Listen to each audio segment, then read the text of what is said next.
அதிமுக ஆட்சியில ஏழை எளிய ஒடுக்கப்பட்ட தாழ்த்தப்பட்ட குடும்பத்தில் பிறந்த மாணவ மாணவி குறைந்த கட்டணத்தில் உயர்கல்வி படிக்க வேண்டும் என்று எங்களிடத்தில் கோரிக்கை வச்சு நம்ம கோவையில மட்டும் 5 அரசு கலை மற்றும் அறிவியல் கல்வி கொடுத்திருக்கிறோம்.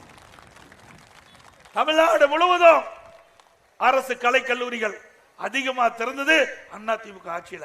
சட்டக்கல்லூரி 7 திறந்திருக்கிறோம்.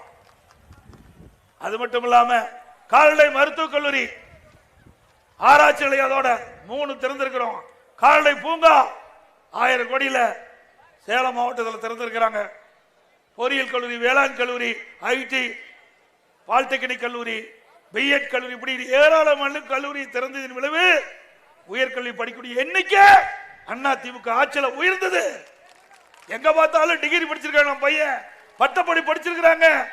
சாதாரண ஏழை குடும்பத்தில் பிறந்த மாணவ மாணவி கூட இன்றைக்கு பட்டப்படி படிச்சு இன்றைக்கு உயர்நிலைக்கு வர ஒரு வாய்ப்பை உருவாக்கி தந்த அரசாங்கம் அதிமுக அரசாங்கம்.